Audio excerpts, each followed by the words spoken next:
जय हिंद साथियों, नमस्कार, आदाब। मेरा नाम शाहरुख खान। स्वागत है आपका हमारा यूट्यूब चैनल नर्सिंग वाला ऑफिशियल।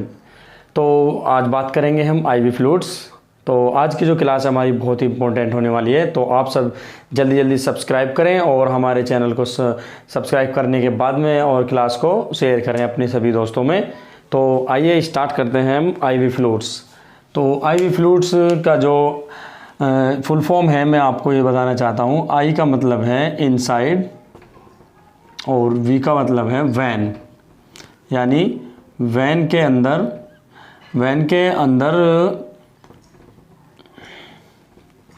जो फ्लूइड्स यानी जो मेडिसिन दी जाती हैं उनको हम आईवी फ्लूइड्स के नाम से जानते हैं। और इसके टाइप्स हैं, यहीं पर मैं आपको बताता चलूँ। नंबर 1 पे हमारा है एनएस, दूसरे नंबर पे हमारा डीएनएस। आप सभी जानते हैं अच्छे से इन सभी के बारे में, थोड़ा सा डिटेल्स में हम आपको बताते हैं। डीएनएस, और इसके बाद आता है हमारा आरएल, इसके बाद आता है हमारा D5, D10 and D25। Next आता है हमारा मैनिटोल। तो इसके बारे में आपको मैं सब डिटेल्स में बताऊं तो एनएस का मतलब होता है हमारा नॉर्मल सलाइन। सिंपल वे में नॉर्मल सलाइन। अगर हम एनएस के अंदर डेक्सट्रोज को मिक्स कर देंगे तो वो बन जाएगा हमारा डीएनएस, यानी डेक्सट्रोज नॉर्मल सलाइन। जो हम नॉर्मली देखते हैं कि हम बोल देते हैं कि ग्लूकोज लग रही है पेशेंट के, तो वो हमारा डीएनएस ही होती है। और इसके बाद आती है हमारा रिंगर लैक्टेट, और ये हमारी आती है D5, D10 एंड D25 के नाम से, जो डेक्सट्रोज ही होती है। इसको हम डेक्सट्रोज 5, 10 और 25 के नाम से जानते हैं। मैनिटोल भी एक तरह का 100 ml में एक सलाइन आता है। इसके बारे में हम आगे डिस्कस करेंगे। और अगर आपको इस क्लास के बारे में कोई भी इंफॉर्मेशन बीच में लेनी हो तो आप हमें कमेंट करके ज़रूर बताएं, इसके बारे में हम आपको विस्तार से बता सकेंगे। तो आइए स्टार्ट करते हैं इसके हम यूजेस। तो यूजेस से पहले हम बात करेंगे कंपोजिशन के बारे में, यानी कि हमारा जो NH है नॉर्मल सलाइन, उसके अंदर क्या क्या मिक्स होता है, यानी किस तरीके से हम NS को बनाते हैं। तो आपको मैं बता दूं 0.9% हमारा सोडियम क्लोराइड यानी कि नमक, इसमें यानी 100 ml सॉल्यूशन के अंदर, वाटर के अंदर अगर हम 0.9% सोडियम क्लोराइड मिला देंगे तो वो हमारा बन जाएगा नॉर्मल सलाइन। अब बात करेंगे हम इसके यूजेस के बारे में कि हम इसको किस तरीके से यूज़ करते हैं और किन पेशेंट्स में यूज़ करते हैं। तो अब बात करते हैं हम NS के यूजेस के बारे में। तो जो हमारा NS है वो कहाँ कहाँ पर यूज़ किया जाता है, यानी किस किस पेशेंट के हम NS को यूज़ करते हैं। तो सबसे पहले हम बात करेंगे जो डिहाइड्रेटेड पेशेंट हैं, वहाँ पर हम इसको NS का यूज़ किया जाता है। जैसे पानी की कमी हो जाना, उसको हम डिहाइड्रेशन बोल देते हैं। और ये सबसे ज़्यादा हमें किस में देखने को मिलता है, लूज मोशन, यानी जब डायरिया वाले पेशेंट आते हैं तो ये हमें देखने को मिल जाता है डिहाइड्रेशन। और भी बहुत सारे कारण होते हैं। दूसरा हमारा treatment of blood and fluids का लॉस, यानी बॉडी के अंदर जो ब्लड की और फ्लूइड्स की अगर मात्रा कम हो जाती है किसी सिचुएशन के कारण, अकॉर्डिंग टू पेशेंट, जैसे अगर पेशेंट का एक्सीडेंटल पेशेंट है और उसको फ्लूइड्स और ब्लड की बहुत ज़्यादा कमी हो गई है, तो वहाँ पर हम NS का यूज़ इमीडिएट करते हैं। नेक्स्ट है हमारा यूज़ फॉर वुंड वॉशिंग। जो पेशेंट का वुंड है, यानी ड्रेसिंग के समय में जो हम नॉर्मल सलाइन का यूज़ करते हैं, वो इसको वॉश करने के लिए करते हैं। नेक्स्ट है हमारा यूज़ गिव टू इंजेक्शन। जो हमारे पाउडर इंजेक्शन होते हैं पाउडर शेप में, एंटीबायोटिक इंजेक्शन होते हैं वहाँ पर हम इसका यूज़ नॉर्मल सलाइन का NH का यूज़ हम डाइल्यूट के रूप में, यानी डाइल्यूट करने के लिए यहाँ पर हम NH का यूज़ कर लेते हैं। तो अब बात करते हैं हम इसकी डोज़ के बारे में। तो डोज़ है इसकी, यानी किसी पेशेंट की अगर हम ज़्यादा से ज़्यादा यानी मैक्सिमम कितनी दे सकते हैं, 3 से 4 बोतल 24 आवर्स के अंदर दे सकते हैं। ये नहीं कि हम इसको लगाते चले जाएंगे और इसका कोई सीमा नहीं होती, ऐसा कुछ नहीं है। सीमा होती है 3 से 4 बोतल ही दी जाती है और ये भी डॉक्टर के प्रिस्क्राइब करने के बाद में दी जाती है अकॉर्डिंग टू पेशेंट सिचुएशन, कि पेशेंट की सिचुएशन किस टाइप की है और उसको कैलकुलेशन के बाद में ही पेशेंट को IV फ्लूइड दिए जाते हैं। यहीं पर एक महत्वपूर्ण बात यह है, इसमें हम नोट में हम बता देंगे कि जो not suitable for hypertension patient, hypertension patient वो होते हैं जिनका BP इंक्रीज़ होता है, यानी वो 150 से 10 अबव उनका ब्लड प्रेशर रहता है, यानी सिस्टोलिक और डायस्टोलिक BP उनका इंक्रीज़ रहता है। तो उन पेशेंट के लिए हम यहाँ पर NS का यूज़ नहीं करते हैं, उनके लिए अलग से दूसरे जो टाइप्स हैं NS के या फ्लूइड्स के सॉल्यूशन के जो टाइप्स हैं हमारे, उनको सभी तरीके की कैटेगरी में डिवाइड किया गया है। क्योंकि NS जो है हमारा ये तो पहले से ही एक सलाइन के रूप में, सलाइन को ही हम सोडियम NaCl बोलते हैं, इसमें पहले से ही हमारा सोडियम मिला हुआ होता है, नमक। तो नमक अगर हम पेशेंट को, हाइपरटेंशन पेशेंट को अगर हम NS के रूप में यानी उसको नमक दे देंगे तो उसका BP तुरंत इंक्रीज़ हो जाएगा और उसकी वो कॉम्प्लिकेशंस बना देगा। तो ये हमें बहुत ही इम्पोर्टेंट जो नोट्स है हमारा, ये हम लिख के रखेंगे और ये हमें याद रहना चाहिए। तो इससे रिलेटेड भी अगर कोई आपको पूछना है तो हमें कमेंट में ज़रूर बताएं। नेक्स्ट बात करते हैं हम यहीं पर DNS की।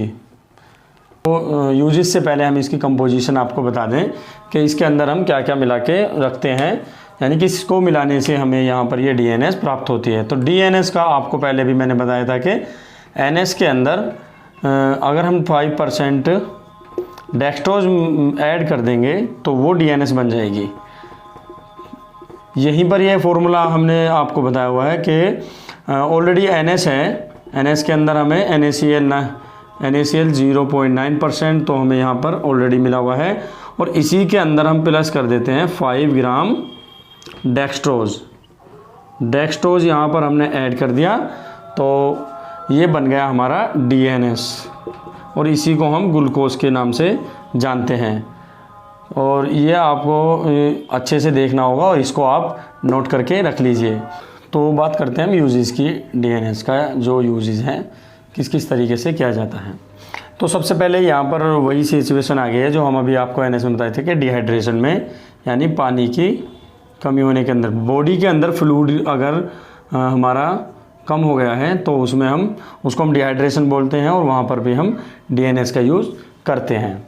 नेक्स्ट है हमारा treatment of blood and fluids loss. ये वही है, यानी ब्लड अगर हमारा लॉस हो रहा है और फ्लूइड्स भी हमारा बॉडी के अंदर से लॉस हो गया है किसी कारण, जैसे एक्सीडेंटल या हमारा कोई इन्फेक्शन की वजह से या हमारा कोई डिजीज़ कंडीशंस की वजह से, अगर फ्लूइड हमारा यहाँ बॉडी के अंदर से कम हो रहा है तो वहाँ पर भी हम DNS का यूज़ करते हैं। नेक्स्ट हमारा लो ब्लड शुगर यानी हाइपोग्लाइसेमिया। अगर बॉडी के अंदर 40 mg/dl से नीचे हमारा ब्लड शुगर जा रहा है, ब्लड शुगर अगर हमारा इतना चला गया है हमारा बॉडी के यानी ब्लड के अंदर से, तो हम इसको हाइपोग्लाइसेमिया कहते हैं और इसकी कंडीशंस के अंदर भी हम D5 यानी DNS का यूज़ करते हैं। नेक्स्ट है हमारा यूज़ इन इंसुलिन शॉक। तो अब बात करते हैं कि इंसुलिन शॉक क्या होता है। इंसुलिन शॉक ऐसी कंडीशन है जो हमारे बॉडी के अंदर सभी ऑर्गन्स को डिस्टर्ब कर देती है और आपको पता है कि इसमें शुगर अगर हमारा नॉर्मल रहेगा बॉडी के अंदर तो हमें एनर्जी प्रोवाइड कराता है। अगर इंसुलिन इसमें हमारा यानी शॉक की कंडीशन में हमारा इंसुलिन बहुत ज़्यादा इंक्रीज़ होता है और शुगर लेवल हमारा डिक्रीज़ होता है, तो इसकी वजह से सारे ऑर्गन्स को एनर्जी प्रोवाइड नहीं हो पाती क्योंकि और ये सारा जो कार्य होता है वो हमारा लीवर के अंदर होता है, क्योंकि लीवर के अंदर ही ग्लाइकोजन का ये ग्लाइकोजन को स्टोर करके रखता है। तो ये जब डिस्टर्ब हो जाएगा तो हमें एक शॉक की कंडीशन यहाँ पर देखने को मिलेगी पेशेंट को। तो उस कंडीशंस में भी हम इसका यूज़ करते हैं। इसकी डोज भी मैंने आपको बता रहा हूँ, मैक्सिमम इसका भी हम 3 से 4 बोतल 24 आवर्स में दे सकते हैं, और as a prescribe by doctor, यानी डॉक्टर के ऑर्डर के बाद में, क्योंकि पेशेंट की सिचुएशन के अकॉर्डिंग ही इसमें यहाँ पर सभी चीज़ का कैलकुलेशन करके ये फ्लूइड्स दिए जाते हैं। तो नेक्स्ट है हमारा डेक्सट्रोज। पहले से बेहतर दिख रहा होगा अब तो, क्योंकि अभी वाइट के ये हमारा बोर्ड को हमने इरेज किया है। तो डेक्सट्रोज में हमारे 3 टाइप के होते हैं, जैसे D5, D10 और D25। इसकी जो कंपोजिशन है वो NS और प्लस हमारा डेक्सट्रोज को मिक्स करके, मिक्सचर बोलते हैं इसको, यानी दोनों का मिक्सचर ही हमारा डेक्सट्रोज कहलाता है। इसकी जो सिचुएशन है ये अलग अलग इसलिए है क्योंकि इसमें NS के साथ में जो अलग अलग क्वांटिटी में हमारा डेक्सट्रोज मिला हुआ होता है। जैसे अगर हमारा 100 ml में 5% यानी 5 ग्राम डेक्सट्रोज मिला ली जाए तो वो हमारा D5 बनता है। उसी तरीके से 10 ग्राम मिला ली जाए तो हमारा D10 बन जाएगा, और यहाँ 20 ग्राम मिला ली जाए तो हमारा D25 बन जाएगा।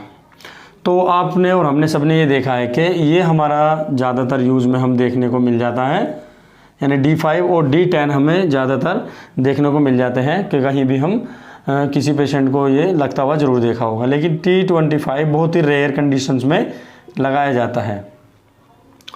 ये जो लगाए जाते हैं ये हमारी एनर्जी प्रोवाइड कराने के लिए बॉडी के अंदर लगाए जाते हैं। और D5 हमारा ये जो है शुगर लेवल को, अगर हमारा किसी पेशेंट है और शुगर लेवल, यानी इसमें नोट्स में हम देखेंगे कि ये प्रोहाइबिटेड है DM patient, diabetic mellitus patient के लिए ये हम याद रखेंगे, नहीं देंगे। यानी जो हमारा कोई भी पेशेंट अगर डायबिटिक मेलाइटस यानी उसको शुगर है तो उसको हम ये नहीं देते। लेकिन मैंने आपको पिछली बार बताया कि उसमें शॉक की कंडीशन में देते हैं। शॉक की कंडीशन में इसलिए देते हैं कि वहाँ पर इंसुलिन इंक्रीज़ हुआ था और शुगर लेवल डिक्रीज़ हुआ था, तो इसलिए वहाँ पर हमने ये दिया था। यहाँ पर ये सब नहीं है। तो मैं आपको ये बता दूँ, D25 का यूज़ जो होता है वो हमारा उस कंडीशंस में होता है जहाँ पेशेंट अनेबल होता है कि किसी चीज़, यानी वो ना तो ओरली कुछ ले रहा है और ना हम उसको किसी कंडीशंस में कुछ एनर्जी प्रोवाइड करा रहे हैं ओरली, तो वहाँ पर हमें उसको फ्लूइड के द्वारा, हम D25 के द्वारा हम उसको शुगर लेवल को मेंटेन करने के लिए ये हम डेक्सट्रोज उसको फ्लूइड्स के द्वारा देते हैं। जैसे एग्जांपल में हम देखते हैं कि कोमा में कोई पेशेंट है तो वो खा भी नहीं पाता, बोल भी नहीं पाता और अनकॉन्शियस सा ही रहता है। कॉन्शियस तो अंदर से उसको होता है थोड़ा बहुत, लेकिन वो अनकॉन्शियस ही लगता है। तो वहाँ पर उस पेशेंट को हम D25 दे सकते हैं, या बहुत सी ऐसी सिचुएशंस हैं जहाँ पर हम इस चीज़ को दे सकते हैं। क्योंकि अगर हम पेशेंट हमारा अनकॉन्शियस है और हम उसके एनर्जी बॉडी की डिक्रीज़ होती चली जाएगी, अगर हम बाहर से फ्लूइड्स हम नहीं देंगे, तो उसकी बॉडी का शुगर लेवल मेंटेन करने के लिए हम D25 का यूज़ करते हैं। तो नेक्स्ट बात करते हैं इसके यूजेस। मैंने आपको बताया कि किस किस तरीके से हम, यानी जो D5 और D10 और D25 हैं, ये हमारे डेक्सट्रोज हैं, और ये हम शुगर वाले पेशेंट को नहीं देते हैं। शॉक में दे सकते हैं, क्योंकि शॉक की कंडीशन में इंसुलिन हमारा इंक्रीज़ होगा और ब्लड शुगर हमारा डिक्रीज़ होगा, तो हम डेक्सट्रोज के ज़रिए उसको ब्लड शुगर को इंक्रीज़ करेंगे और इंसुलिन को डिक्रीज़ करेंगे, जिससे हमारे बॉडी का इंसुलिन और ब्लड शुगर मेंटेन हो। तो हमने आपको यहाँ तक ये बता दिया था। नेक्स्ट बात करेंगे कि इसका यूज़ किस किस कंडीशंस में किया जाता है। तो इसका जो डेक्सट्रोज का यूज़ है हमारा, वो सबसे पहले हम वीकनेस को दूर करने के लिए इसका यूज़ करते हैं, और टू रिकवर बॉडी फ्लूइड, यानी जो हम सभी में अभी तक देखते हुए आए हैं कि ब्लड लॉस हो जाना या हमारा फ्लूइड लॉस हो जाना, उसको रिकवर करने के लिए हम सभी डेक्स्ट्रोज का यूज़ कर सकते हैं अकॉर्डिंग टू पेशेंट की सिचुएशन के। अगर पेशेंट HTN है तो उसको अलग तरह का फ्लूइड दिया जाएगा, अगर पेशेंट DM है तो उसको डेक्स्ट्रोज नहीं दिया जाएगा। इसी तरीके से सभी को मैं आपको विस्तार से बताता चलूँगा, और जो अभी तक मैंने बताया वो आप इसी तरीके से याद करेंगे। और इसके लिए हम इसकी जो हमारा डोजेज हैं वो भी 3 से 4 बोतल पर 20 आवर्स ही लगाते हैं इसको भी। और इसमें हमारा जो कैलकुलेशन होती है उसी के द्वारा हम मेंटेन करते हैं पेशेंट की सिचुएशन के द्वारा। डॉक्टर इसको जो नर्सिंग नोट्स होते हैं उसी में हम लिखते हैं डॉक्टर्स के नोट्स के द्वारा, तब हम जाके इसको यहाँ पर मेंटेन करेंगे। नेक्स्ट बात करते हैं हम RL की, रिंगर लैक्टेज। तो उसके लिए भी मैं आपको बताना चाहूँगा कि जिस तरीके से हम अभी तक फ्लूइड पढ़ते आए हैं उसी तरीके से उसका भी फॉर्मूला हम यहाँ पर देखेंगे। तो आइए स्टार्ट करते हैं। रिंगर लैक्टेट, इसको हम रिंगर लैक्टेट सॉल्यूशन के नाम से जानते हैं, और इसका जो ये अदर नेम है इसको हम बोलते हैं सोडियम लैक्टेट के नाम से भी, और हम हार्मैन सॉल्यूशन के नाम से भी इसको पहचानते हैं। तो इसका जो कॉम्पोजिशन है इसमें हमारा NaCl यानी मिक्सचर है, ये सभी चीज़ का मिक्सचर बनके ये वाटर के साथ में हमारा RL तैयार होती है। इसमें NaCl है, सोडियम लैक्टेट एंड पोटेशियम और कैल्शियम, सभी को साथ में मिक्स करके ये हमारा RL रेडी होती है। ठीक है, तो अब हम बात करेंगे इसके यूजेस के कि ये कहाँ कहाँ पर हम इसको यूज कर सकते हैं। तो सबसे पहले मैं आपको बताना चाहूँगा कि ये हम सबसे पहले तो हम इसकी वीकनेस के लिए इसको हम लगाते हैं, और बॉडी फ्लूइड को मेंटेन करने के लिए भी हम इसको यूज करते हैं। तो RL का यूज सबसे फर्स्ट टाइम है हमारा डिहाइड्रेशन, ये हम सभी में दे सकते हैं। सभी जो मैंने आपको पहले भी बताया कि D5 में और NS के द्वारा भी हम डिहाइड्रेशन का ट्रीटमेंट कर सकते हैं। तो यहाँ पर RL भी फर्स्ट है इसके लिए। RL भी हम डिहाइड्रेशन में यूज़ करते हैं, पानी की कमी हो जाती है जब, यानी फ्लूइड इम्बैलेंस हो जाता है जब हमारी बॉडी के अंदर, तो हम RL का यूज़ भी करते हैं। नेक्स्ट हमारा to recover body fluid and blood loss. Same वही है जो मैंने आपको पहले बताया कि बॉडी अगर एक्सीडेंटल पेशेंट है या हमारा कोई क्रोनिक पेशेंट है जिसके अंदर फ्लूइड और ब्लड की बहुत ज़्यादा कमी हो रही है, तो उस कंडीशंस में हम RL का यूज़ करते हैं। और नेक्स्ट है हमारा use in low blood pressure, जो हमारा ये इस टॉपिक का बहुत इम्पोर्टेंट ये है हमारे लिए। जो हाइपोटेंशन का पेशेंट है, हाइपोटेंशन मीन्स यानी उसका BP डिक्रीज़ की तरफ जा रहा है, यानी कि 70 या 80/60 या 50 यहाँ पर जा रहा है, यानी 90 से उसका BP नीचे की तरफ जा रहा है, सिस्टोलिक और डायस्टोलिक जा रहा है उसका 70 या 50 के लगभग। तो ऐसी कंडीशन में सबसे फर्स्ट में हम ये सबसे पहले तो उसका हम RBS चेक करते हैं। अगर पेशेंट इमरजेंसी में आता है, RBS अगर नॉर्मल है तो हम उसको, BP अगर उसका कम है तो तुरंत हम उसको RL एडवाइस करते हैं डॉक्टर, तो हम RL उसको लगा देते हैं। तो ये मैंने आपको यहाँ तक समझा दिया है। तो RL का यूज़ हम यहाँ तक अच्छे से समझा पाए हैं, तो आप इसको आप नोट्स में बना लें। नेक्स्ट है हमारा न्यूट्रिएंट्स डिफिशियंसी। अब ये हमारा जो मेन इम्पोर्टेंट यानी सभी से अलग ही हमारे पास में एक आया है कि न्यूट्रिएंट्स डिफिशियंसी में हम RL का यूज़ करते हैं। तो ये न्यूट्रिएंट्स डिफिशियंसी होती क्या है ये मैं आपको डिटेल में बताता हूँ। हमारी बॉडी के अंदर बहुत सारे न्यूट्रिएंट्स होते हैं, विटामिन्स होते हैं और मिनरल्स होते हैं। तो ठीक है, उसी तरीके से हमें न्यूट्रिएंट्स की कमी अगर बॉडी के अंदर होती है, ये हम ज़्यादातर हम इसको हिंदी में बोल देते हैं कुपोषण। यानी कुपोषण का पेशेंट है, बच्चा है या बड़ा है, यानी उसको प्रोटीन की और कार्बोहाइड्रेट्स की कमी की वजह से बॉडी बहुत ज़्यादा वीक हो गई है उसकी, और पेशेंट को लेकर वो हॉस्पिटल आए हैं। तो सबसे पहले हम ये देखेंगे उसका BP देखेंगे, RBS चेक करेंगे और उसका बॉडी स्ट्रक्चर देखेंगे। बॉडी स्ट्रक्चर और ये सब हमें देखने के बाद में BP उसका डिक्रीज़ की तरफ होगा तो हम देखेंगे कि उसको हम तुरंत डॉक्टर एडवाइस करेंगे आरएल के लिए, तो हम आरएल देंगे। दूसरा हाइपोटेंशन वाला जो ये है ये शब्द हमारा, हाइपोटेंशन में कोई भी मेडिसिन अभी हमें ऐसी प्रोवाइड नहीं कराई गई है, यानी अभी इसकी रिसर्च नहीं हुआ कि कोई एक टेबलेट खाओ और हमारा बीपी मेंटेन हो जाए, अभी तक ऐसा कोई भी मेडिसिन नहीं आई है। जबकि इसका उल्टा हाइपरटेंशन की मेडिसिन अवेलेबल हैं, वो आपको बहुत नामों से मिल जाएंगी, एटिनॉल और एम्लोकाइंड वगैरह, ये सब हाइपरटेंशन की हैं, लेकिन हाइपोटेंशन की कोई मेडिसिन नहीं है, जिसको हम फ्लूइड के द्वारा ही बॉडी को मेंटेन करते हैं और इसको ब्लड प्रेशर को मेंटेन करके चलते हैं। तो ये आपको समझ में आ गए होंगे, डिफिशियंसी भी आपको समझ में आया, क्योंकि जो कुपोषण वाले पेशेंट हैं उनमें भी बहुत ज़्यादा वीकनेस आती है, तो हम सबसे पहले हम उसको आरएल ही एडवाइस करते हैं डॉक्टर्स, तो हम आरएल देते हैं इस कंडीशंस में भी। तो नेक्स्ट है हमारा, इसमें यहाँ सब कुछ चेंज है क्योंकि आरएल थोड़ा सा इनसे डिफरेंस है, तो यहाँ हम इसको अच्छे से याद करें कि आरएल जो है हमारा 24 आवर्स में सिर्फ 1 या 2 बोतल ही दे सकते हैं। तो ये आपको अच्छे से याद हो गया होगा, आप सिंपल मेरे साथ में ही याद करते चलें तो आराम से आपको टॉपिक वाइज याद हो जाएंगे। कोई इतना बड़ा इशू इसमें नहीं है, हमारे आईवी फ्लूइड्स में सिंपल वे हैं, तो आप याद करते चले सब याद हो जाएगा। नेक्स्ट है हमारा मैनिटोल सॉल्यूशन।